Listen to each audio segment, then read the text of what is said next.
Hello, everyone, and welcome to the Survivor Stockwatch podcast. I'm your host, Taran Armstong, and I'm here today to talk about episode 3 of Survivor season 43. And to talk about episode 3 with me, I have a great guest, a winner of Big Brother Canada, Kevin Jacobs. How you doing, Kevin? I'm doing great. Maybe if this goes really well, we can exchange socks at the end. Yeah. I mean, that is truly the ultimate symbolic gesture of friendship, right? Yeah, that's what people do apparently when you barter with them. No, I'm excited to be here and I'm excited to talk about Survivor. We're covering episode 3 and a little bit of the rest, right? Yeah, we'll talk a little bit about episode 1 and 2. So what I've done is I actually recorded a bonus Survivor Stockwatch episode with Andrew Panton of Rooster Teeth and what I will call Bleep Face in this podcast fame. And we kind of talked about Survivor in general, but we did not rate anything. And I think that we'll definitely want to touch on the first couple of episodes in this podcast, as well as specifically episode 3, and of course, as we do here in the Stockwatch podcast. If you are new to the Stockwatch podcast, I apologize for how unclear this the rules are for what we do here. There are very strict rules that we must adhere to, and those rules say that in this podcast, we will rate each player from 1 to 10 based on how well we think they're doing in the game. Survivor is interesting because we are entirely left to the devices of what the editors want to show us. And so this is purely meant for fun, to try and just guess how each person is doing. Also on Survivor, there are lots of players that don't really show up all that much, and it's very difficult to rate them as well. So basically, the concept is we're going to talk about each player, what we know about them, what our thoughts are, and then we're going to arbitrarily attach a number to it. That's kind of the point here. And we're going to have some fun with it, Kevin. I'm ready to have fun today. I really liked the longer episodes. I love the 2-hour episode. I really like the 90-minute one. This one was a little bit slow for me, but I'm bringing the fun today, and I'm excited to be on the side giving the numbers instead of getting the numbers. Yes. Yeah, I do feel like this episode to me was probably the weakest of the 3 so far, which is not like a bad thing. I think they've been strong episodes, but I think the shorter runtime probably hurts it a bit. In addition to that, I feel like last week we had the 1.5-hour episode, and we also didn't have the rock. I don't know what it's being called, the Advantage Island segment. So it felt Journeys, like Party Rock, yeah, Walk to the Rock, whatever. We didn't have any of that, so we got like extra time with the cast, which is always good. But this episode shorter, plus we got the Advantage stuff. And I think this was probably the most straightforward vote we've seen thus far, even more straightforward than the first one, just in terms of at least once you get to the point where Noelle gets the steal a vote, it's like, okay, either they're all just going to pile on here or they've got the steal a vote to make this happen. And there was no doubt in my mind that unfortunately Nneka would be the one out, and that is what we saw. Yeah, I mean, I hate it. I hate it specifically for Cody and Jesse, but we'll get into that. I don't love this move. I don't love this move, and I don't love seeing Nneka go because I was enjoying her, but it is what it is. Yep, Nneka, the first of my draft team to fall here, unfortunately. But what are you gonna do? Let's get into it. We'll talk a little bit about just the episodes, anything that stood out to us, and then we'll just go straight into the ratings. I apologize for the lack of Survivor coverage thus far. I've been busy with the Big Brother post-season, but as we are somewhat coming to a close on that, I will have some more time to dive into all things Survivor. So stay tuned next week for the follow-up, the next set of ratings. But in the meantime, yeah, I think let's just start with Nneka's vote out here, because I am with you. I did not like this move from Jesse and Cody. Their reasoning seemed to be, well, we need to keep the tribe strong. We can't afford to lose anybody else. But from my perspective, it's like you're already down numbers at this point. Like, lean into it. You just make sure you maintain that you have a tight core here, moving into any kind of swap or merge. Yeah, I know that traditional sort of survivor strategy says keep the tribe strong at this point, but who cares? Like, you've got the merge coming in the next couple of episodes. Probably, I mean, we probably have a couple more vote outs, but like, NECA was so loyal to just Jesse and Cody, and that's so valuable, especially for Jesse, who's already pissed off Dwight. Noelle was left out of everything. Like, I really hate this.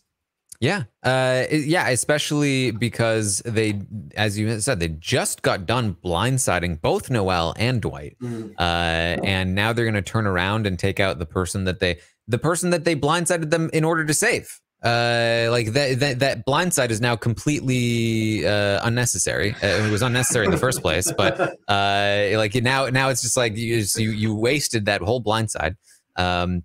And yeah, like, you know, for a long time, people have talked about the intentional Matt Singh.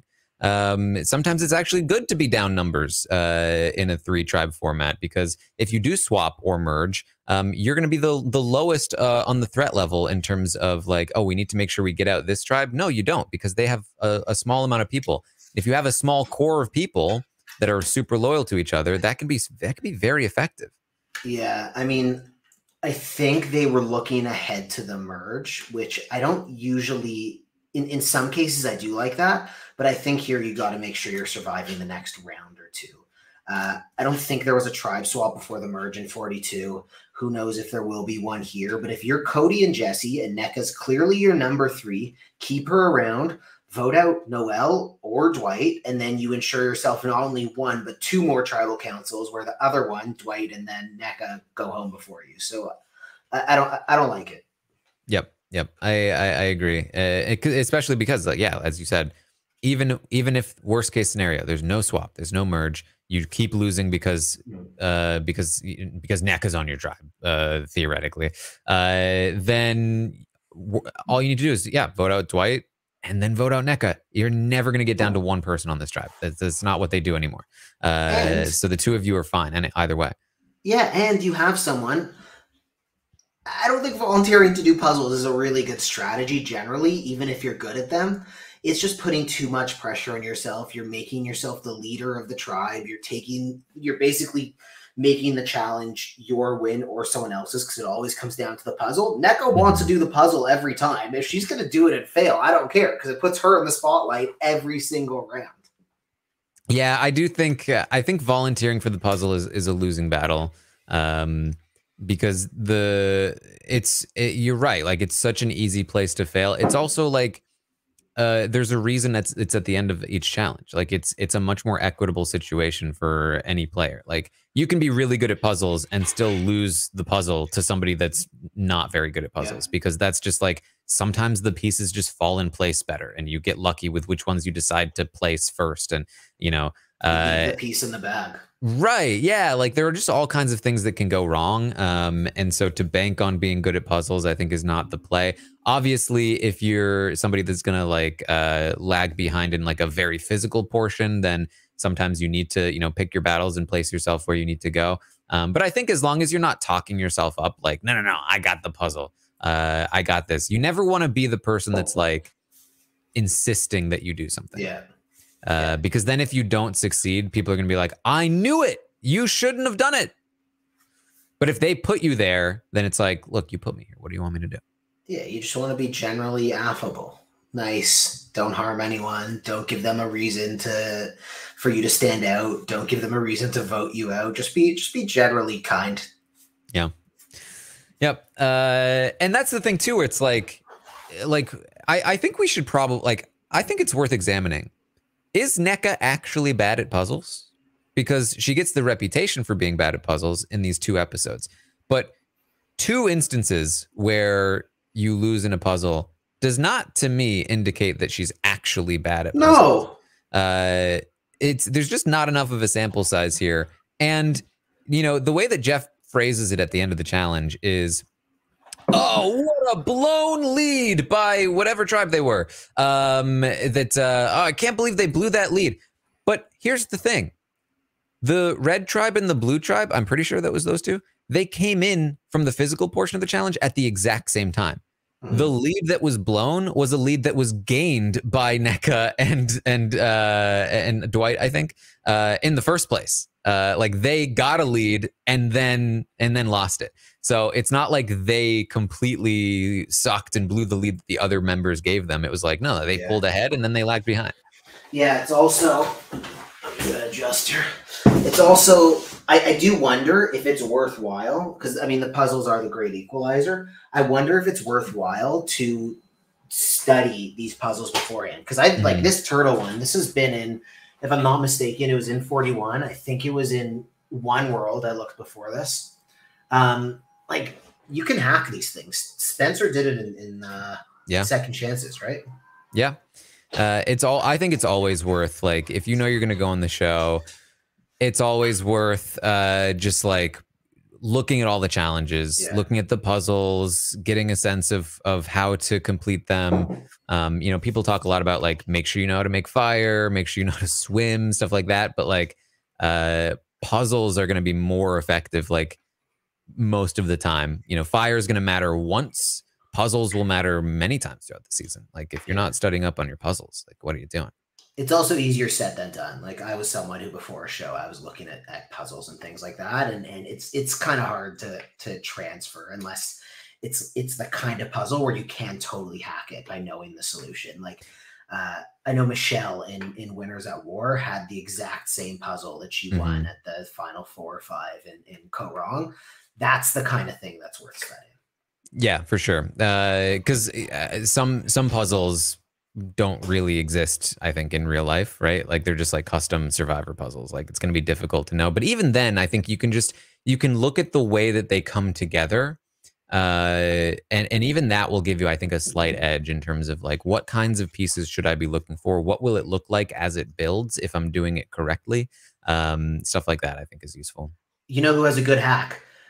Since RHAP deep dives are in the universe. In Marianne's deep dive, she talks about an approach to puzzles. I don't remember exactly what it was, but it's something along the lines of all puzzles either like fit together or have a certain pattern, and you have to figure out which is which. I'm clearly blowing it, but she has something in that deep dive about how to hack puzzles, and that might be worth for future survivors digging into more than going and sort of looking at how the turtle works. It's I think, you know, it's something that like you hear it from successful players all the time. Like on Big Brother recently, there were multiple competitions where people were like, oh yeah, I knew about this hack from like Peridium or something. And so like, yeah, if you, there are always going to be little things here and there. Those little things can always make a big difference. Ultimately, we see that Jesse and Cody make the decision to vote NECA out. But at the end of the day, Noelle ends up getting the steal a vote that would have meant that she was able to force the situation anyway, right? It's hard to know exactly. Like, it's theoretically possible that she went to them and said, "Hey, I can force this situation with my steal a vote if I want to. But if we want to work together as a tribe, let's all just agree to vote NECA out." It doesn't seem like that happened, but it's theoretically possible that it did at the end. Because at the end of the day, like, yeah, it was bad for Jesse, I think, and Cody to make this call, but they probably didn't have a choice whether they knew it or not. I don't think she told them about it. It just seemed like she told Dwight, which I also think was a mistake. He already trusted her. He already said, "Hey, you're my number one. I don't think you should tell anyone about your advantages in 90% of cases." And this was one where if she was going to use it, tell him right before. But otherwise, I think it's a mistake. I don't think there was any kind of like blackmail situation going on. Yeah. How did you feel about the decision from Owen and James to give Noelle the advantage at the Advantage Island? I often think that knowing where the advantage is often as powerful as having it itself. Which, when we talk about Carla, we can talk about her sort of playing with the beware. I'm all for it. If they're gonna make this relationship off the bat, they're good for the merge. You know that she has something or she had something. Like, why not establish that relationship? Owen's also in this amazing position where he's the swing vote between Sammy and Gabler on the one side and Ellie and Janine on the other. He needs his vote. He needs that vote to make the decision. And James is the number 4 of the Coco, the Blue Tribe, the women over there. So it's also, he needs his vote as well in case they do go to tribal, which I don't know if they will. But yeah, this is like the perfect scenario, no? I think so. I think something that I talked about with Andrew in the previous podcast was there's a way where this could theoretically backfire, right? Where they give her this advantage because she claims to be on the bottom, and James is talking about like, okay, hopefully she uses it to take a big shot, and then ultimately she doesn't even need to use it, and they vote out NECA. And so, could there be a concern from even just from Noelle's point of view, like, man, I really like went hard on the fact that I needed this, and they're going to be mad at me for, like, they're going to think I tricked them. And that could potentially cause her to feel a little bit like, oh, I don't know if this relationship is going to work out because they're going to have these expectations of me. Now, what's amazing is you can lie. So she can tell a story about how NECA was running things and she was the godmother of that tribe and she was doing her thing and she was controlling everyone and Noelle made the power play and took her out. I don't think she's going to do that. If the thing is also it's the perception side, right? So if you're James or Owen, you're probably thinking that Jesse and Cody just visually are the big threats.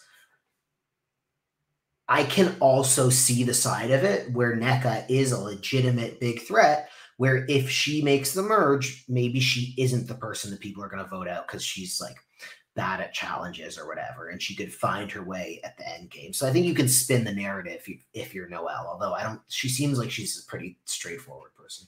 Yeah, and I think there's also probably a play where she, and the problem is that she's in a position where she needs to probably explain herself, right?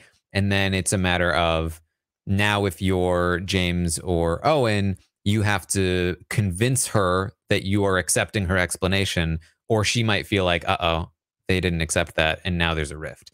And so I think that there is an explanation, though, where she's just like, yeah, I thought I needed it. Turns out Cody and Jesse were willing to cut her because they're cutthroat people. And so I took them up on their offer, was able to save it. And that's it. That's a lot more simple than what I was saying. It is, but like at the same time, it throws them under the bus a little bit, and it also exposes that she still has the advantage, because if she says I did play it to take out NECA, then she can pretend she doesn't have anything anymore, doesn't have to say what it is, or can pretend it was something other than what it is. So it really just, I think, depends on what her relationship is with Cody and Jesse moving forward, and what her spot is at a potential swap or merge. Like, will she need to keep it secret? Will she need to use these relationships with Owen and James? Like, I think it's an interesting place to be. I do like what this adds to the strategy where like these people in different tribes are interacting and communicating via advantages. And I think she'll have more to explain if Vesey goes back to tribal, because Cody's got an idol. Jesse has this relationship with Cody. It seems like Cody had something with Noelle, but not anymore. Jesse and Dwight have overplayed their marriage metaphor to the point where it's getting serious. Noelle and Dwight are this close to, and she's got her steal a vote. Like, if they go to tribal again, it's going to be a really interesting dynamic. It is, yeah. It'll be an interesting spot where let's just play out a scenario where Vesey goes to tribal again, right? Let's assume it's 2v2, but Noelle has a steal a vote, Cody has an idol. What is your play if you're Noelle? Do you steal the vote from the person that you are voting out, or the person that you're not voting out, in order to try and like trick them into playing the idol on the wrong person? Well, if you steal a vote and there's a tie, you get to vote twice in a revote, right? Well, it wouldn't be a tie, right? Because it would be No, but if you 3-1. If You're Noel saying to puts split. 2 votes on someone, Mm. Dwight puts 1 vote on someone, and then Cody and Jesse vote together, you force the 2 to tie. Those rules are so confusing. If I'm pretty sure with the steal a vote, well, but then it wouldn't be a 2-2 tie because there'd only be 1 there, but it would be a 2-1-1. But it'd be a 2-1-1, and if the idol was used on the right person, then you'd still be screwed. You'd still be screwed. It's tricky. Right on there, yeah. Yeah, because I think you gotta do the direct steal the vote, or the indirect steal the vote from the person that you're not voting out. Mm-hmm. I think so too. I think that you can get too caught up in trying to be tricky, and like I'll double fake them, and I'll vote out the person I also stole the vote from. But not everyone is thinking on that level, and then I think you might trip yourself up there. Yeah, and if you're Cody, you have a 50-50 chance. Just play it on yourself. Like, who cares? Survive the round. Definitely. Especially, now you're coming down to a 3-person tribe. Very good odds that you're gonna swap or something before you go to tribal again. So, you definitely have to just play it for yourself. Which is, again, like I think maybe the best play at that point is try to figure out just who holds the idol, if possible. Maybe start thinking about who had this weird situation where they were asking us for beads. I wonder if that has anything to do. Who's wearing a weird hat? Well, that's going to happen at the merge. Oh, yeah. They're going to discover each other. Probably at least 2 of the 3 idols, assuming the 3rd one gets found, are going to be around. And they're going to see people wearing beads or with a stupid hat, or ask around if other people on your tribe asked for beads. Let's say one gets played. And then they're going to know where all the idols are. Yep. We had a situation on the yellow tribe, I believe it was, Baka. They had to go to tribal in the first week, the first episode, and they had some advancement in their plot line here, where Ellie seemed to be like she was the one kind of running things, but she has been ousted. There was a coup by Sammy, and he ratted her out to Gabler, and now she seems to be in some trouble. What were your thoughts on this? Taran, don't forget that Gabler installs transcatheter valves.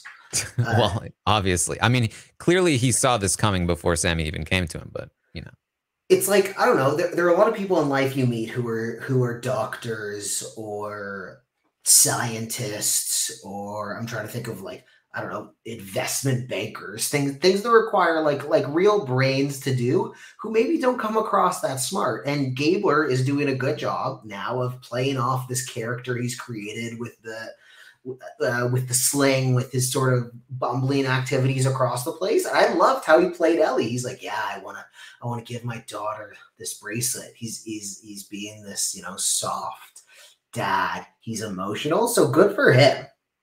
I think it is a good example of something you were good at on your season of Big Brother, which is never underestimating a player, because you go into episode 1, and if I had been able to do a Stockwatch podcast for that episode, I probably would have given him like a 1 or a 2 in the Stockwatch. I mean, what a terrible move to just come out and say, all right, everyone, I'm just going to go ahead and play my shot in the dark.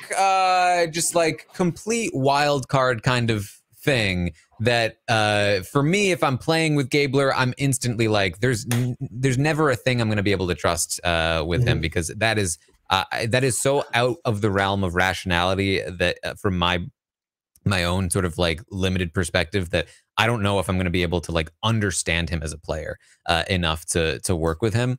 But that does not mean that he's stupid, or right, or that like he's not going to understand every element of the game. He, you know, if presented with information, he's going to be able to yeah, like play somebody like Ellie, who seems much more capable strategically, based on her first episode. She's going to fall right into a trap, and it's kind of one that Sammy set, but Gabler, yeah, definitely just like plays it off in a way that she comes away from that conversation thinking, nailed it. He doesn't even know. What a fool. Where'd they find this kid, Sammy? Because this little release of information that Ellie thinks that Gabler thinks that his idol is Mel. Like, this is not a simple lie to execute. Because with someone like Gabler, not lie, it's not a simple piece of information to leak. Because with someone like Gabler, he might just go. You don't know what he's going to do. He yelled in happiness when he got his advantage, right? So Sammy might say, "Hey, Gabler, Ellie says this," and Gabler might beeline to Ellie and be like, "Oh, you think that it's not? You went through my bag, like." So for Sammy to do this and execute it well, I was really impressed. Yeah, and I think this is probably another just example. Like, I think Ellie probably underestimated Sammy as well. You know, he's very young. He doesn't seem like he would be a player that would be able to pull off a move like this. But he has, and he seems to have been rallying, you know, the guys a little bit before this in the first place. He's definitely somebody that I think you need to watch out for. Even if he doesn't end up being like super capable strategically, even if he's not able to continue to pull off these kinds of social moves, I think he's definitely the kind of player that's like always going to do the thing that he thinks is beneficial to himself. And sort of like, I think he wants to feel like he is in charge. And I think that's part of why, you know, when Ellie's like, nah, I got this, I'm closer to Gabler, he was like, excuse me. Yeah. I'm not just a side player here. I am the player. I'm going to be in charge of this. And that seems to be working for him for now. I'm curious to see how long that lasts, because you know, maybe this is just me underestimating him, but I'm not sure that that this is something that he can continue. He's due for a downfall. Mm-hmm. I mean, I think he's been playing great. He's in a solid position. I just think that at some point it's going to come crashing down. And this is also like this Baka tribe.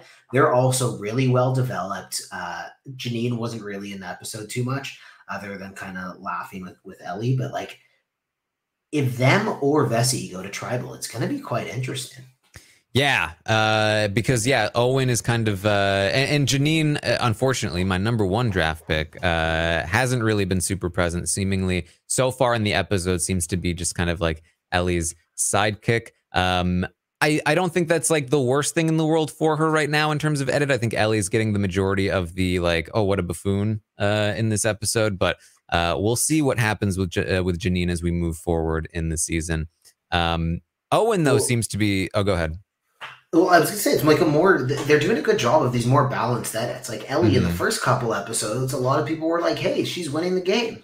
Yeah. She's the one in charge on this tribe. She's calling the shots. She's the one who's, you know, sending whoever home. Like, good for her and then for them to come around and give her this sort of dumb edit. Yeah, I like that. I like seeing the nuance. Yeah, and Owen, who was in trouble in episode 1, now seems to be in the power position here, where he is seemingly in the middle of the two groups. Now they're presenting it as such, but I think from Ellie's point of view, she still feels good that she has Gabler, right? So it's not like he's obviously in the middle, but his actual position seems to be in the middle, which might actually be an even better version of being in the middle. Because when people know you're in the middle, that can be dangerous. Yeah. I mean, she doesn't know Gabler's turn on her, and it's so weird. I don't know. I'm very confused by this tribe. Mm-hmm. They're like, so okay. So Ellie and Gabler have this conversation. Then Ellie walks away, and Owen just subtly says to Gabler, "That was funny, huh? Really trying to be sneaky with that." Like, that's a really nice cutting comment. Just because once people get these perceptions, just confirming them is a great move. And so he's just quietly doing that. I love it. Yeah, really good. I think Owen might be in a spot here where, you know, a player like this, you give him some rope, and he will do some things with it, right? And it seems like he is now in the position to start to play a little more aggressively, a little more like, all right, let me like slide in here. I'll be curious to know who he ultimately sides with. I think that the thing about, you know, if he is forced to make a decision, do I go with the guys or do I go with the women? You know, the guys are a bit more wild cardy, right? You've got Gabler, you've got Sammy, and I don't think either of them are like, I think Gabler's trustworthy, but again, he's just such a wild card. It's like, I don't know exactly what he's going to be doing at all times. And then Sammy, I think, is the kind of player that, like, if you start to shine too much, he might be like, got to get rid of Owen. Versus, you know, Ellie and Janine, who, yes, had a bad episode, but seem like they've really got their heads on their shoulders. Like they really kind of like have a more solid foundation to work with, which means they're probably easier to work with, but also theoretically, because of that, also more dangerous. Yeah, if they go to tribal again, I think Sammy's going to be in trouble. Yeah. I think he's a little bit domineering. I'm not sure. I think Owen's good at downplaying his threat level, but I think he also wants to sort of play with people and collaborate with them. And Ellie seems like more of the type to let him do that. Although, yeah. I think that would be my choice. I think I would lean toward like people that I find it easier to work with, especially early in the game. I think a lot of players get too caught up in like, all right, these are my goats, time to move forward. And it's just like, you've got a long game ahead of you to be dragging these people all the way through. Like, I think that you need to have people that you can actually work with and collaborate with, I think. Yeah. I mean, you can't think that far ahead. You know what the jury's going to be thinking. You're not even there. Making it to the final three is incredibly difficult. And then, I don't know, Dwight in one of these episodes said something along the lines of, this is the new era of Survivor. You have to play hard and fast. No, you don't. The two winners we have, I admire a lot, played great games, but they got hot at the end. Yep. Like, you actually just need to survive before the merge. So much is going to change once you get there. You don't need to play that hard and fast. That's the Cody thing as well. I'm going to come in here and I'm going to be living. Like, you actually just survive a couple rounds. Like, make it through, because once you're there, it's a whole new game. But right now, it's just about making it there.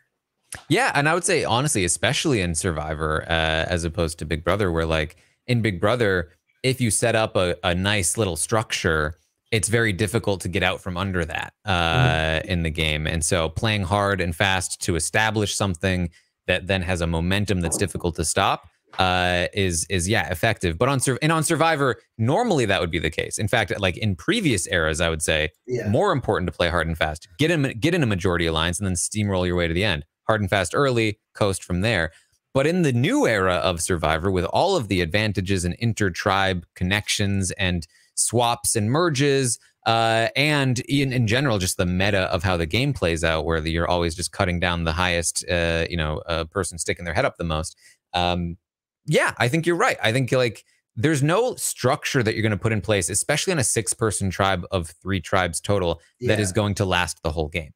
There's not a lot of purpose to that. You just want to make sure that you are playing enough to survive until a swap or a merge.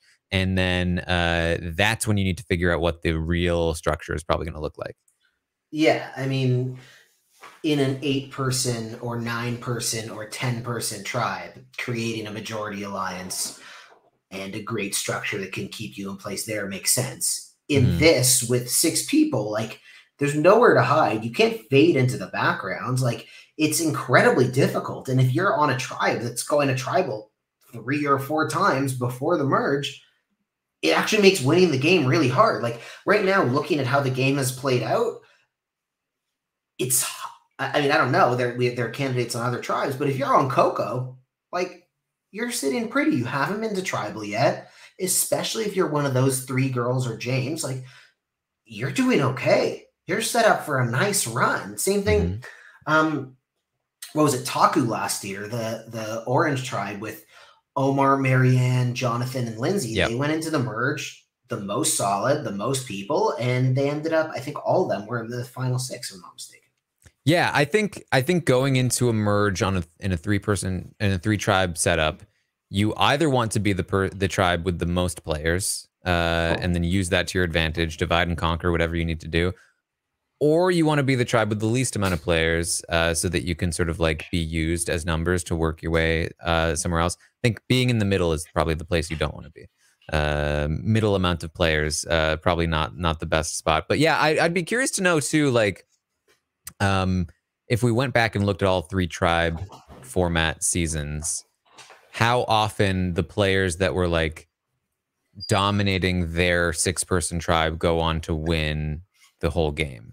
Or if more often, you know, we have players that were like maybe at the bottom of their initial group, but then were able to hit it big later. You know, obviously my first, one of my first thoughts is like, you know, Denise ends up winning, and she was definitely like dominating in her group. But I certainly, I think in the last couple of seasons, it's not been the people who were like really in charge early on that go on to win. And maybe that's like a new era thing. Maybe it is something to do with the 3-tribe format, but I think it's interesting to track as we move forward. Safety is a good thing. The intentional not saying is stupid. Yes, I agree with that. Yeah. Take safety as much as you can get it. Winning challenges to not have to vote someone out is a good thing. I can't believe this has to be said. And then play from that position of power. You don't go into tribal and get your tribal experience later, maybe one time before the merge. But you don't want to be there. It's not a good thing. Yes, but I would say don't sacrifice your own safety and numbers in order to keep your, you know, 6-person tribe strong. You know, when a bunch of things can change. You know, a la Cody and Jesse, right? Like, you know, I think that they made the choice to keep their tribe theoretically strong, but their own position in the tribe is now much worse, because if they lose again, they're now potentially in a 2-2 lock situation. As opposed to being lock safe. I mean, I understand the other side of it for Jesse. You could make the argument that him and Dwight have renewed their vows and they're in the marriage again, and then they're going to come after Cody. But I mean, Jesse also knows that Cody has an idol, so it complicates it. That's always the tricky part with Survivor analysis too, is that like we can talk all we want about like what a mistake it was for Cody and Jesse to make this move, and then but there's like on the cutting room floor, like you know, Jesse and Dwight have actually been super tight this whole time, and they just made it seem like they weren't, and like maybe that's why, you know. So as always, disclaimer here for both the listeners and any potential players listening to this podcast that we are well aware of the fact that we have a big knowledge gap here, and we are just doing what we can with what we see. Just speak for yourself, Taran. I know everything. All right. Well, the only other tribe to talk about here is Coco. They have gone untouched so far in tribals. I don't really know exactly where they stand. Obviously, they've shown us this women's alliance plus James, but we've also seen that Ryan, I think, is like kind of the muscle of the tribe, but also seems to be very social. And seems like you know, I don't exactly remember where they left off in the previous episode in terms of like, it seemed like, yeah, there's this women's thing, but doesn't necessarily mean that that's what's gonna happen. So him and Gio had the brothers segment, right, where they bonded. So this honestly, it kind of feels like the tribe that we just may never see go to tribal. It might be that orange tribe from last season, because this does just kind of feel vague and like, oh, what might happen if they go, which was exactly how it was set up in last season. But either way, I think there are some promising players on this tribe, between Ryan, who seems great. I think we've seen a small amount from Lindsay.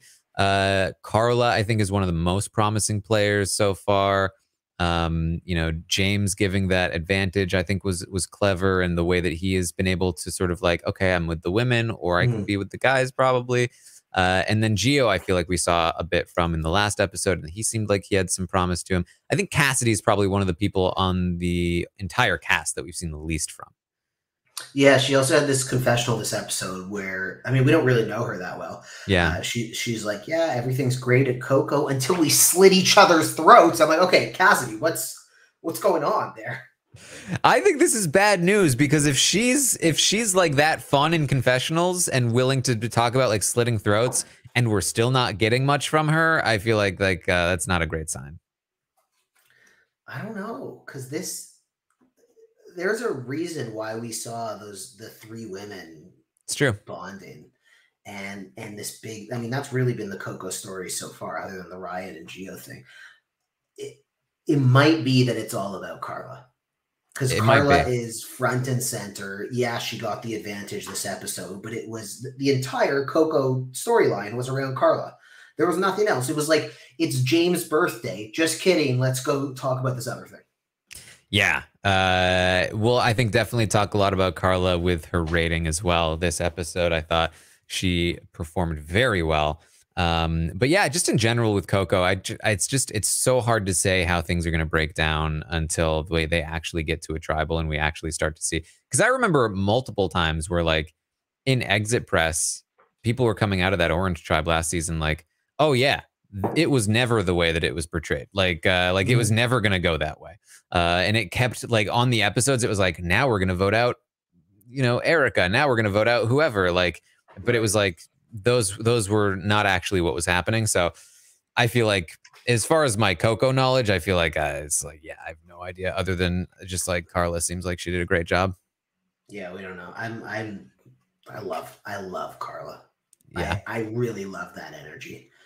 She's like lying about her wife's birthday. She's like, Yes. like those are the great lies, when you can then go into the confessional and be like, my wife's birthday's in February. You know, that's the kind of, you have that creative freedom to tell this story. You're like a writer, and the island is your canvas. You're a painter, and the island is your canvas. Let me fix that. And you can just make whatever you want. And that's actually why I really like the Beware advantage this season, because it's about the person themselves. You don't have to wait for somebody on another tribe, for Brad on another tribe to chime in that the sheep are walking along the ocean or whatever, right? It's about you and how you navigate the social dynamics. Yeah, I can't believe they've lucked out too, where, like, in both instances, there's been at least one person that's been like, I really like these beads. Like, yeah. I feel like that's like maybe being on an island and not having like any real possessions makes you more likely to really enjoy your beads. But I feel like you know, it was good luck that they had multiple people that were like didn't want to give up their beads. This is gonna ruin the meta going forward. Like, someone's gonna ask to fill up someone's water bottle or something, and they're gonna say no. You just have to assume now that every question leads to somebody gaining an idol. Yeah, it's no, you're not allowed to have anything that I own, actually. Yeah. No, thanks. I'm saying no, but also you vote out the person if they won't give you their thing. It said all people present at tribal council, which to me means if Ryan doesn't end up giving that bead, like, peace. Yeah, if you've got enough people on board, yeah, just vote them out. I love how she. I admire the Carla game here, because she knows how to speak to different people, not in the way she wants to be spoken to, but in the way that they want to be spoken to. These are all very different conversations. Yep. The bartering is fun. I mean, the Ryan one with where he says we should exchange socks is ridiculous. And then if I remember right, she said, "Oh, you're getting turquoise stuff for your girlfriend." Like, those are the personal things that matter, and that's how you get far in this game. And this is a lot more than an advantage, this segment. This is the Carla story. This is the character story. It's so much more interesting than just making it about, oh, she gets an idol. Yeah, I loved it. I thought it was so good. It felt like it advanced some of her relationships even more. That they were like, oh, you're giving me this thing. Like, Thank we're you. trading things. Yeah. I do wonder, like, when they find out, because I assume they will, come emerge, that this was part of her getting an advantage or an idol, what does that do, right? Does Ryan start looking at her like, oh, wow, she used my girlfriend knowing she's liking turquoise, like, you know what I mean? Like, that's not very nice. A little bit of an exposure in terms of like, oh, she knows how to use personal information to advance herself in the game. Right. Yeah, I mean that's the danger. That's what I thought with Cody last week. If you're really convincing with these things, when people find out that you were doing it to get the idol, it exposes you as a good liar, as a good manipulator, as a good social player. So that's also the danger of it. And that's where I'm not sure where I stand on. Personally, I wouldn't tell people if I didn't have to, but I don't hate that Cody went to Jesse and NECA last week and said, I need your help. Yeah, because not only are they now with you and they're going to like understand your journey of having Unless you vote her out for some reason because it's Survivor in 2004 and you vote out the weak players in your tribe. But sorry, go on. Yeah. But yeah, also just having them do work for you. I mean, NECA was, I think, a huge part of Cody getting those beats. And so, I think if anything, when they find out like, oh, those were part of an idol, it's like, yeah, and I couldn't even get it done myself. I had to have NECA help. Which is good short term, but maybe not long term. I mean, maybe that's also why you voted her out. It's one less person who knows about the advantage. Oh boy, watch out, Jesse. Seriously. All right, you want to start rating these players? Let's do it. Okay. I couldn't find like a good image of like Survivor photos. But Kevin helped me find a good image of just the cast in general. So I'm going to pull that up here so that you can get a sense of what this cast is, who these people are. Because I was even just watching episode 3, I was still like, what's their name over here? So here's the cast up on the screen if you're watching along. We're going to rate these players from 1 to 10 based on how well we think they're doing in the game, of course. I tend to rate my own personal scale based on just like what I think their long-term prospects are to ultimately win the game, what their short-term safety looks like, how likely are they to stay safe for the next couple of rounds, how likely are they to be voted out, and then just individual performance in this particular episode. So, for instance, when we talk about Carla, I think the fantastic way that she was able to win the advantage, whether I thought it was good or bad, is going to heavily impact her rating this week, especially on a show like Survivor, where we are forced to rely on the edit. Long-term prospects and short-term safety is that's going to be tricky, but I can, maybe have at least an opinion on what they did in the episode. Which is also going to be reliant on the edit, but what are you going to do? Again, this is for fun. We are making guesses here, especially on Survivor. So that's how we're kind of going to function here. All right, let's go tribe by tribe, and we can start with Vessi here. We can let's start at the bottom. I think that like did NECA do much wrong here other than not be great at puzzles? Is there anything we can pinpoint that like, man, she really messed up there? Because I don't think necessarily that we could. Even just I feel like talking about how comfortable she was with her alliance at Tribal, I thought was good. I really don't think they should have voted her out. So I don't know. I mean, as for if I want to point to something like, yeah, effectiveness at puzzles, but more specifically volunteering for the puzzle, even if she is good at them, which I still believe she's probably good at puzzles. I think that's probably her downfall. I mean, I don't know if we don't know. Like maybe she didn't check in with Cody and Jesse the way that she should have, but I don't see any glaring like there isn't anything here that makes me say, oh, she really screwed up.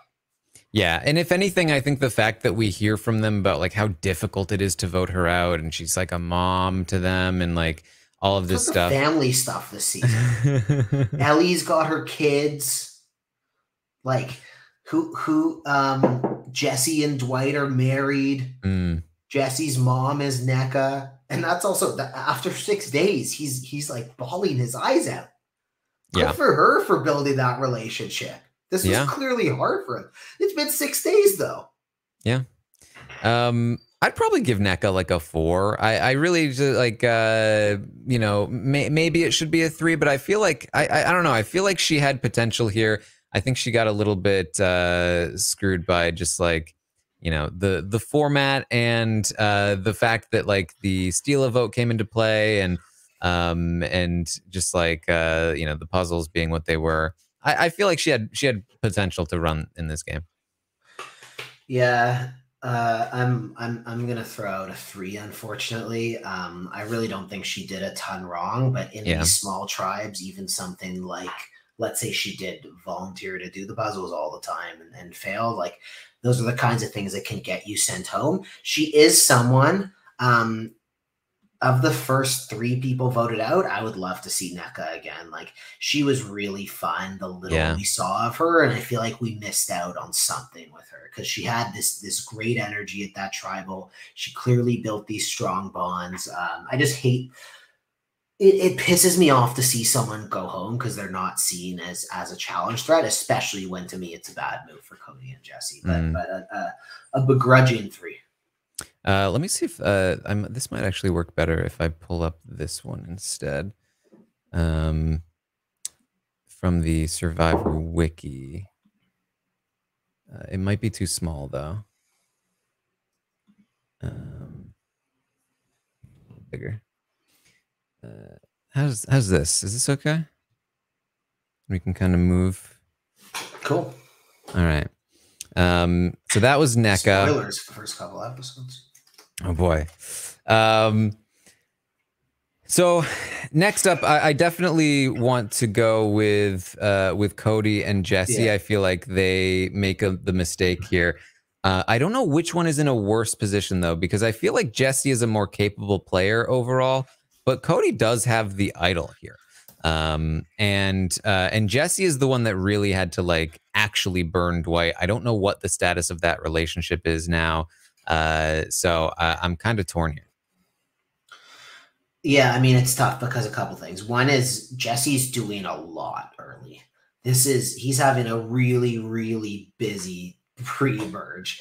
And to me, that's a bit scary because you do I think of like a Ricard and a Shan on 41. They did a ton in that pre-merge. They were really the main characters, but then it's like you can't carry this through the whole game.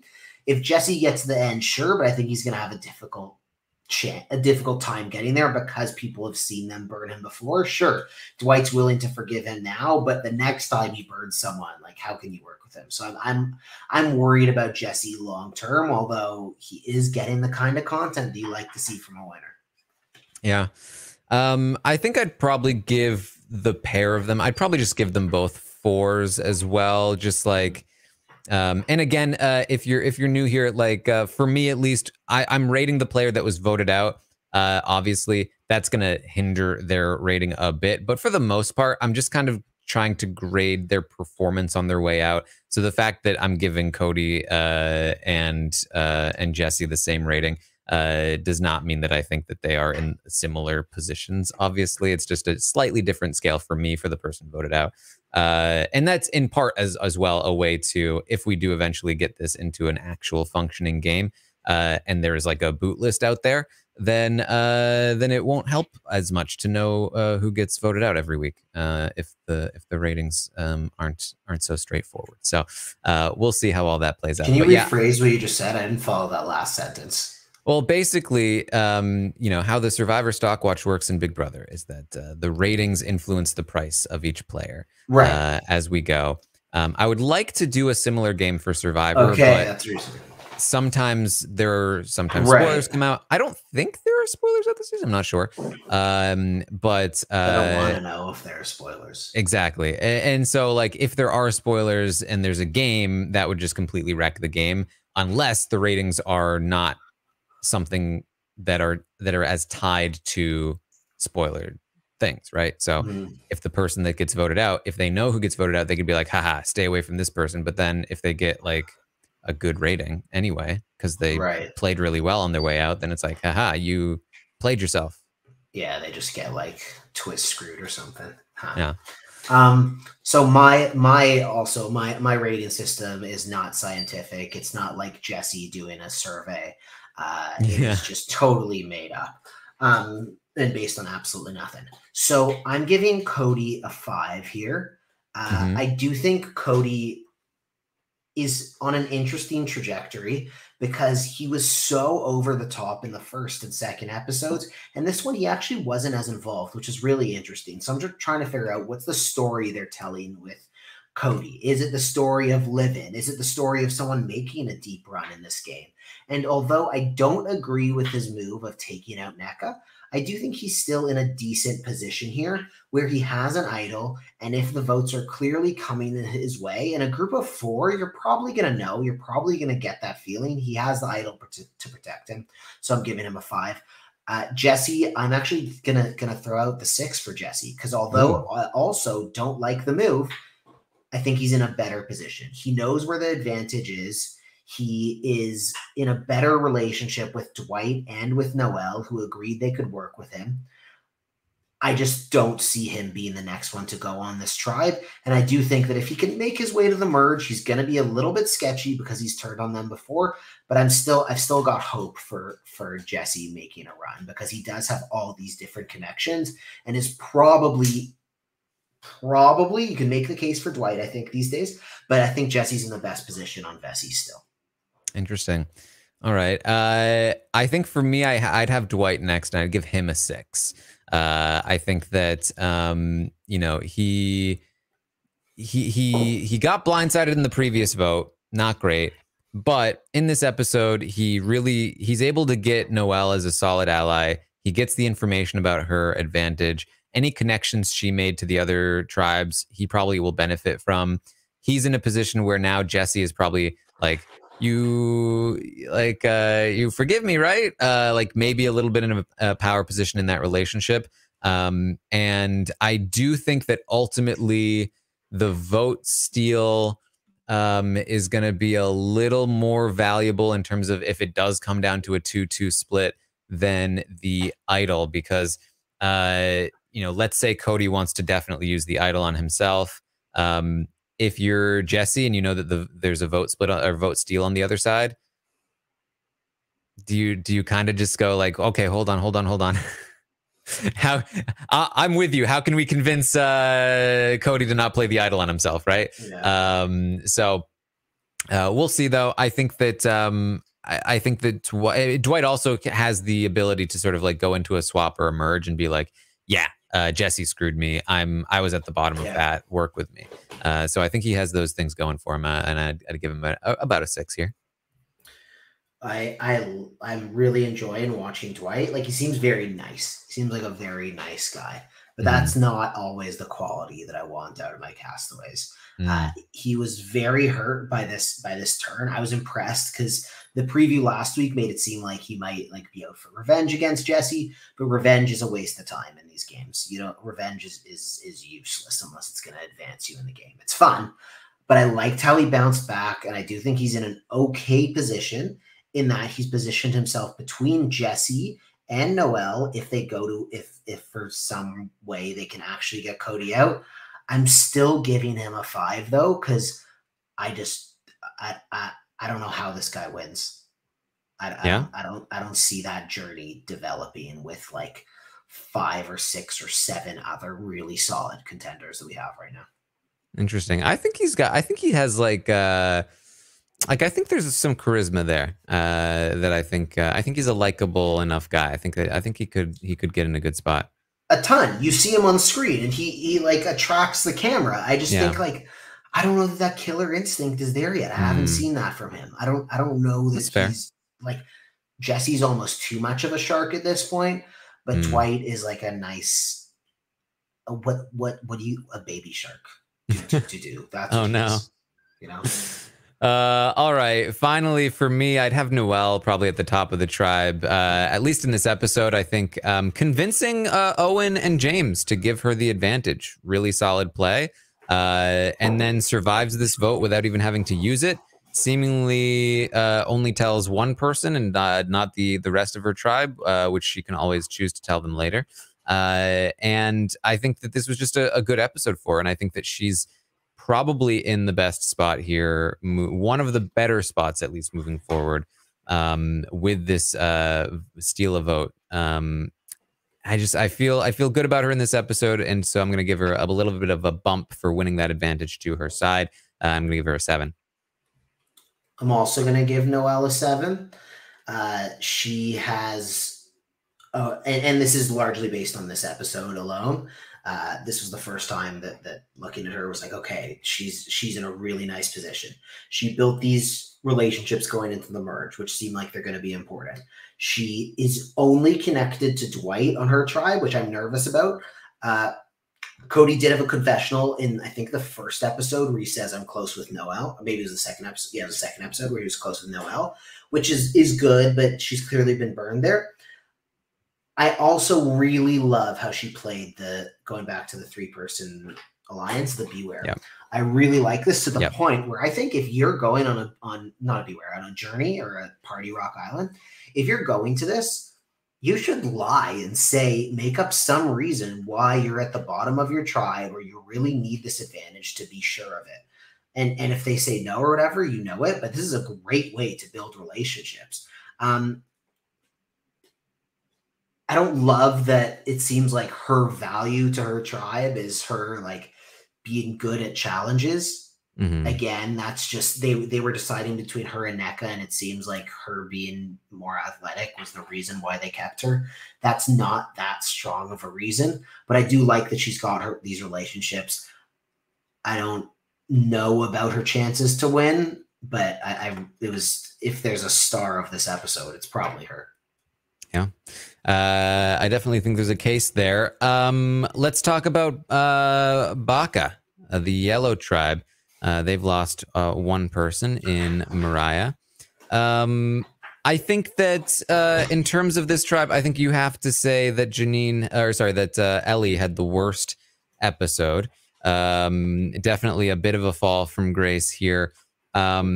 Loses her connection to Gabler. Sammy has now turned on her. Her only hope left seems to be that Owen decides to side with her and Janine over Sammy and Gabler, which I don't think is impossible at all. But it's just not a great episode. The getting caught lying straight to Gabler's face, it's going to be difficult to bounce back from that. Like, how do you recover that relationship, having knowingly lied to his face while he knew it was happening? That's a much worse situation, I think, than somebody lying to you and you finding out after the fact and then being like, oh my God, I'm so sorry.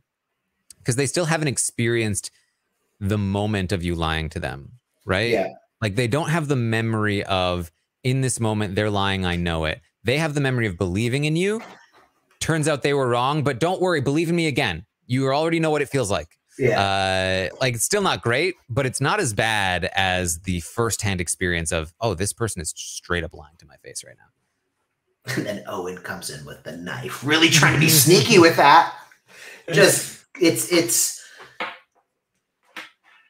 you're meeting these people for the first time, and the only indication of their future behavior is their previous actions. And if you're Gabler, how can you ever trust her again? So it's hard. Although, like, this is, I really appreciate that it's not these clean, very obvious edits, because Ellie, again, like, had 2 amazing episodes and then 1 terrible one.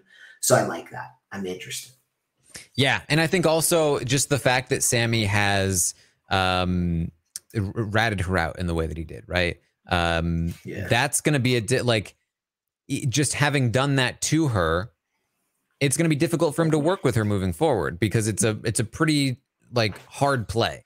And if he gets caught having done it, that's going to be a rift where even if she says, don't worry about it, it's fine, he's probably going to always worry, like, does she hold that grudge? And it's just going to be, I think, a tricky situation for her to navigate on her own tribe moving forward, even if she does manage to get back into an okay spot safety wise. So bad episode for Ellie. She got the dodo music. I'm going to give her a 3.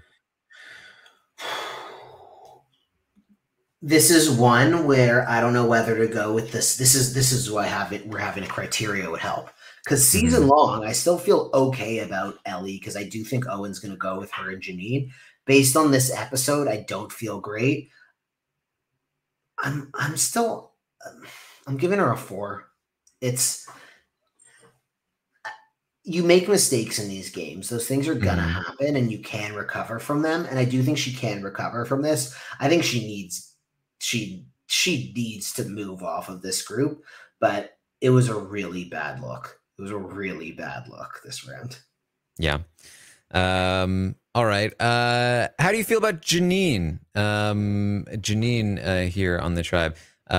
Because I personally feel like, again, she's associated with Ellie, but I don't know that she really gets caught in the same way that Ellie does. I feel like Janine absolutely has the ability to bounce back with both Gabler and Sammy in a case where it's like, oh, you know, oh, Ellie was doing all that. Oh man, can't believe it.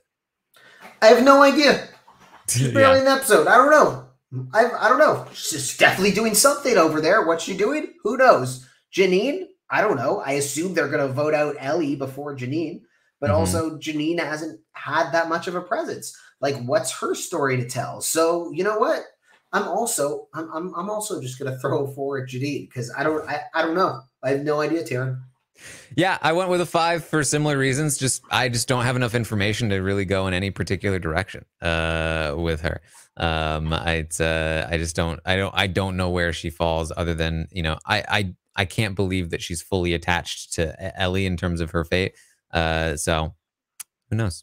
But you know what? She got nothing because she was the one who actually was physically going through Gable's bag. And the fact that Ellie got the heat for it, I like that for Janine. It's true. That's true. Maybe she did get heat for it and we just didn't see it. Who knows? Yeah. What about Gabler? Gabler's a tough one because he did kind of like play Ellie here. So like kudos. He gets some information. And I think in many ways this is a bounce back episode for Gabler, but overall I'm still not like I'm still thinking about episode 1 in terms of his like overall how much confidence I have in his ability. I don't know if Gabler's long for this game. Yeah. I don't know. I mean, it's such a fine balance between like what you want out of someone like him is you want them to be a reliable ally. So if you're Owen or Sammy, you want to know that this person's really with you. I mean, that's what Ellie thinks. That's why she, according to the edit, kept him around in the first episode.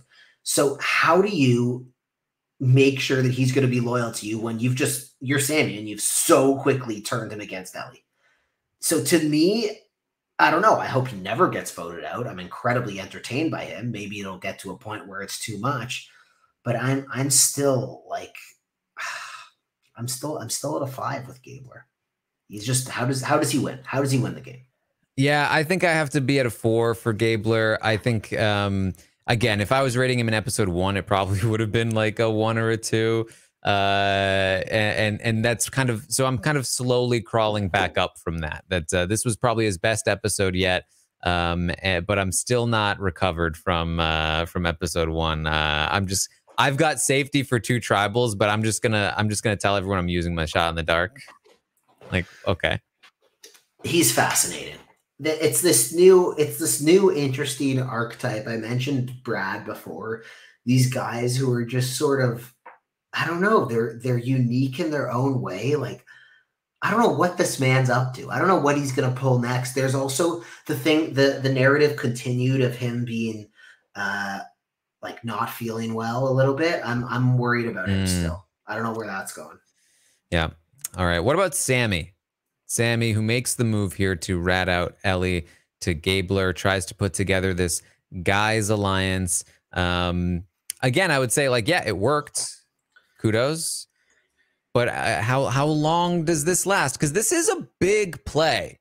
And they're not even like going to tribal yet. So to me, it felt like the motivation here was less strategic and more, I want to feel like I'm in control of this tribe. And I could be wrong. You know, that's just the vibe I got from the edit. But that it just, there was something about it that just didn't give me confidence that this is something that's gonna stick and that he's gonna be successful long term. That was a long pause because I was in my head trying to explain this. All my knocks on Sammy are about him being 19. Yeah. It's all filtered through that, and that's on me. But it's all like, well, he's, he can't handle someone else being in control. He wants to do that. He thinks he's Patrick Mahomes. Like it all goes through that filter. But when I look at his game, like I'm really impressed. Ellie and Janine confided in him. He's clearly got something there, although Ellie's talking to everybody. He's got this group of 3 guys, which again, I don't think Owen is that into. But I like what he's doing. And you know what, Taran? I'm giving the kid a 7. A 7 for Sammy. I'm giving the kid a 7. I think he's doing well.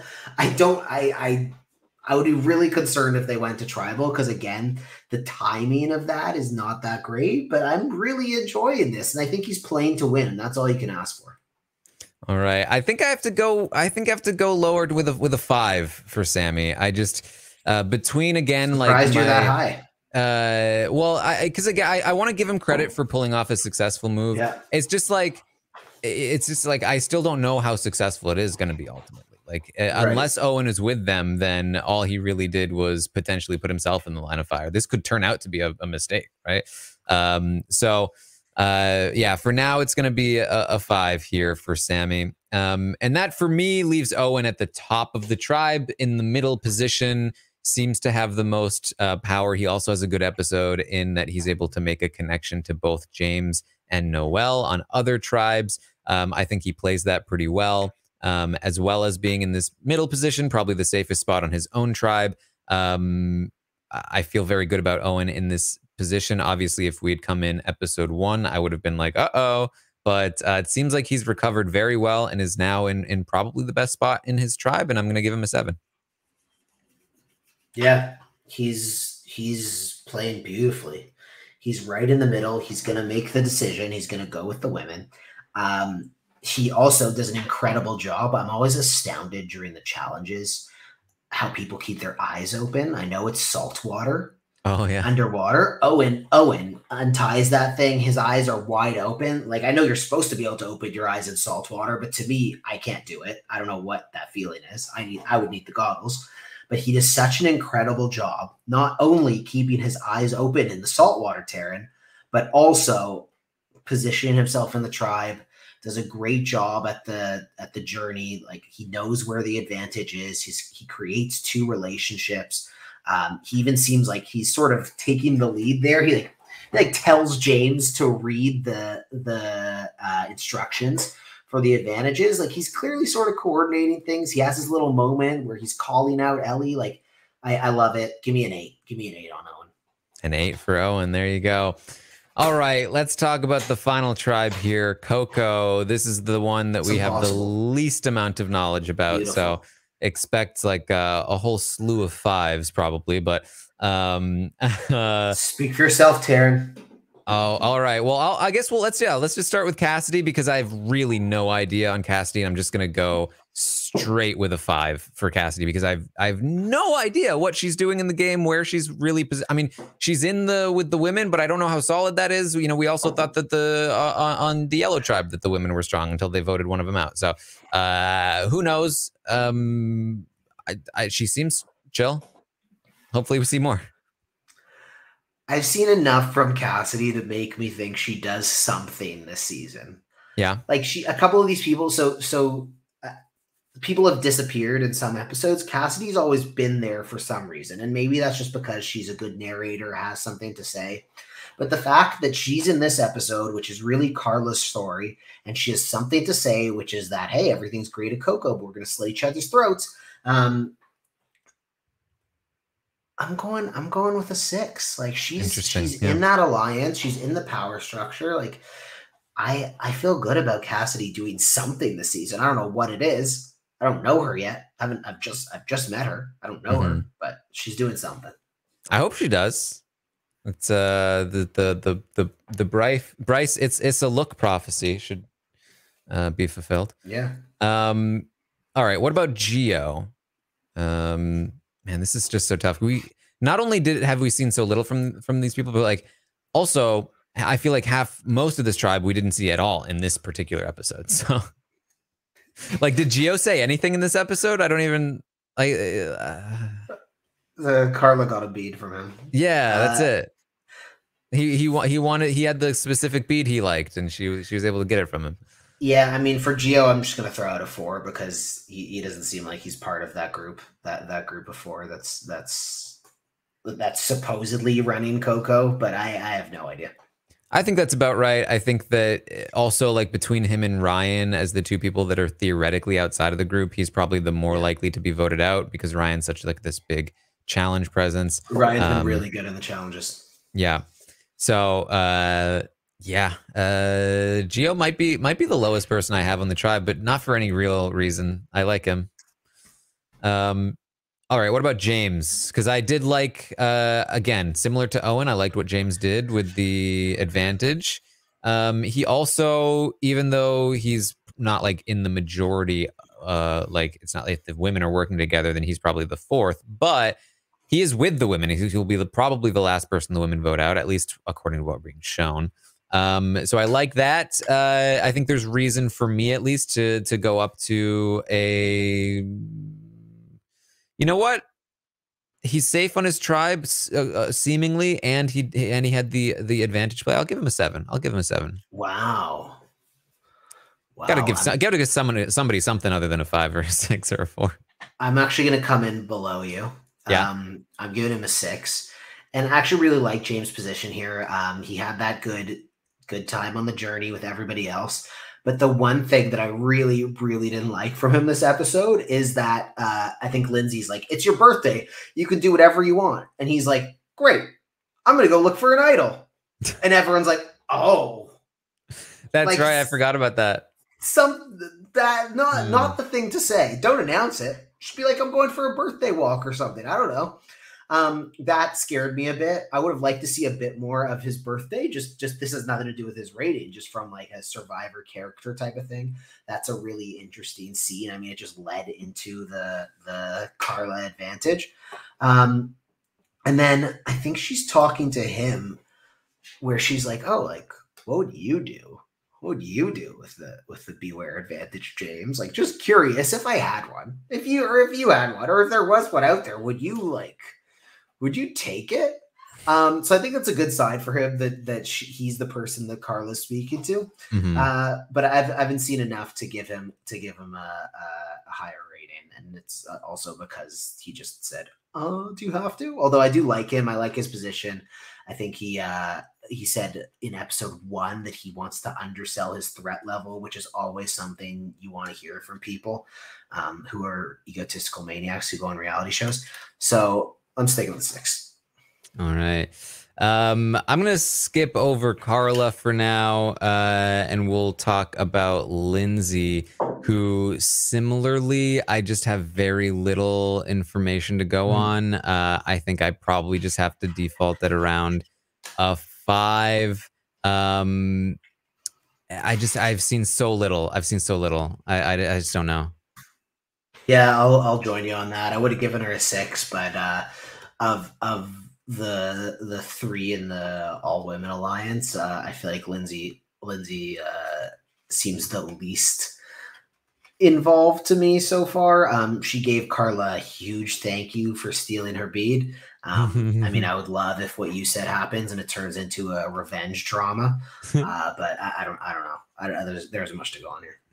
Yeah. And then Ryan here. Ryan's a tricky one because he is so good in these challenges. And he also does seem like he's got a good social game. It just seems like he's potentially locked out of this women's alliance. But also, we don't know how solid that really is. They haven't gone to tribal. It doesn't seem likely that he would be a target for this group. Why would you want to get rid of the guy who's probably the reason you haven't gone to tribal yet? Yeah. You know, for as much as I agree with you about, like, I think voting out challenge, quote unquote, liabilities is a mistake, because I don't think that Survivor challenges, at least the modern ones so far, they tend not to be you are only as good as your weakest player. They tend to be you are as good as your best player. So like if you have a Jonathan or a Ryan on your tribe, they will those players will carry you to victory no matter who's on your tribe. And if you have somebody that, like, I don't think there's one player that's going to really like drag you down and prevent you from winning most of the time. Like, somebody might make a mistake, but anybody could make a mistake. I don't think people are bad enough at challenges that they're really going to make that much of an impact. I think the thing that matters most is that you have a star player on your team. Yeah, I mean, there's a star player, and then there's stepping up to do something and failing at it, like yes, Neka did. In the old days, someone like Ryan would be in a really dangerous position going into the merge. Yep. But I don't know that these sort of challenge threats are people who people are afraid of anymore. So Yep. I don't know how it's going to go for Ryan because you know these old seasons, like some of the like NECA would be someone who would be like a pre-merge boot because she's weaker or whatever, and then you get to the merge and you vote out Orion. I don't know if it's going to go by that sort of traditional like strength or not strength, good at challenges or not. I don't see him making a deep run. He hasn't, at least from what we've seen, created the relationships that you'd want to see as well, other than with Gio. I'll give him a meaningless 4, but who knows? Yeah. The sock thing was really fun. It was fun. I liked the sock idea. Yeah, I'm going to give him a 5. I feel like, yeah, I probably could have gone to a 4 because he is one of the 2 people outside of the what seems to be the power structure. But I think just in general, his performance and challenges will probably keep him safe. He also, again, seems like it seems like he's fine socially. I don't know what his relationships are, you know, seemingly not enough to keep him safe, but we'll see. So I'll give him a 5, and that leaves Carla. And I think for me this week, Carla is my star player. I think she's probably at the top. I'd be willing to go as high as like a 9 because I really loved her performance, but I still just don't know enough about this tribe to know for sure that like she's locked into a great position and like what everything is. So I'm gonna go with an 8 for Carla. I really liked the way that she got the beads. I think that what it showed us is that she knows these people really well and she has these great relationships with them, and the way that she's even just like talking about her game in confessionals I think is really impressive. So I have a lot of high expectations for Carla moving forward. She's my top rated player of the week. I'm gonna give her an 8. I'll do what you were afraid to do. I'll give her a 9. There you go. Just she's shown it's less about what's happened so far and more that we've seen her have the skills to get far in this game. She knows how to talk to different people differently. That was so great about the Beware advantage. You know, she's willing to lie like about her wife's birthday. She was a little hesitant to get the advantage at first. She left it, which shows me a little bit of indecisiveness. I thought she was going to try to get James to go and get it. Yeah. As well, which would have been interesting too. I mean, there are lots of different ways to play this advantage, but ultimately she went and got it, and she did a great job, and she seems to have built better relationships with people than she had before. And she has an idol. So I love Carla's positioning right now. I think she can get along with anyone. I'm a fan. Yeah, I did find it funny that when she was talking with I guess it was James about the, you know, like what would you do if you found the Beware advantage? He's like, oh, I would take it. Like, oh, you sure? Like that's what about, you know, losing a vote or something? Oh no, I would definitely go for it. Definitely take it. Really? Huh? You really would? Like, yeah, I definitely would take it. Interesting. All right, I'm gonna be right back then. Just yeah, just hold on a sec. Yeah, just hold on. I'm gonna think about what you just said to me and go for a walk. Yeah. Probably just the way it was edited, but I thought it was very like very funny. Very like it would have been very see-through if those events played out exactly how they were portrayed. You know what would be fun though? And again, I'm just spitballing to bring someone to the Beware advantage when you're looking at a tie vote or something and try to get them to open it and lose their vote. I just think there are lots of ways to play this thing that haven't been explored yet. And like I said before, I really appreciate that it's on the person now and you don't have to just wait for somebody from another tribe to say something, because that dynamic was just, it's out of your control. I didn't like it. It's so fun that you brought that up because that literally I was just talking to in the previous podcast. I was talking to Andrew and he also had that idea. He was like, what if you just like got somebody to take it and get them to lose their vote? It is very fun. Like the idea of like what you can do playing around with the different advantages. And I think that the longer they exist, the more that you'll find those kinds of emergent strategies, right? Like the more comfortable people are with what a beware advantage is, right? The more comfortable they'll be with like, okay, if this is you lose your vote unless you're able to acquire certain items, then I can really screw somebody over by leading them to this and then denying them said items. Yeah. Yeah. I mean, I think we have seen people get sort of used to these twists, and now they know it's not just that, it's the journey. When you come back, you got to say something. You got to have a story ready because they're going to see through it. Right. How do you take like what Noel did, which I think was one of the best executions we've seen? Usually they don't talk too much. They just kind of they talk, but usually they don't. It's like they make decisions for the future or whatever. This was really interesting, and I think that'll also help evolve these journeys if they stick around, which I think they will. Yeah. All right. Well, I think that's it. We've rated the players. We've done it. We've succeeded.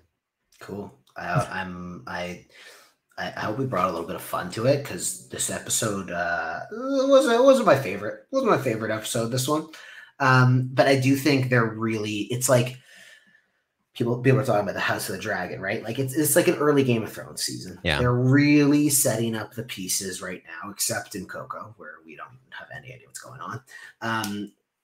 And I'm interested to see how it plays out, assuming the rest of the pre-merge is about mainly Vessi and Baka. Like, there are really interesting dynamics there, and I'm looking forward to seeing how it unfolds, because I do think, like we've talked about, there are probably like 6 or 7 people who have a good shot to win this game, and ultimately that's the question of the season.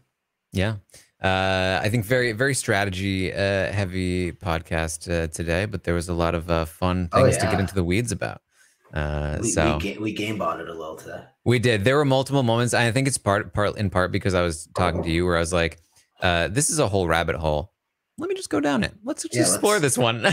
let's talk about the 2-1-1 vote split. Yeah, exactly. All right. Well, Kevin, thank you so much for coming on with me. Yeah, thanks for having me. Yes. I will, of course, be back next week with episode 4 of the Survivor Stockwatch, which is actually a bad way to say it, because it will technically be episode 2 and or 3, depending on how you count the bonus episode. But either way, it will be episode 4 of Survivor 43, and I'll be talking about it next week, rating the players, having some fun with it. I'll have a little more time to prepare as well. Hopefully have some sound bites to go through as well next week. And we'll have a grand old time. You can always find me over on Twitch, twitch.tv/Taran Armstrong, hanging out, playing games, talking about things, watching the episodes live with those of you that want to watch along. So make sure you check that out. Kevin, where can people find you? At Kevin to Jacobs on Twitter and Instagram. I'm around. That's it. That's what I got going on. All right.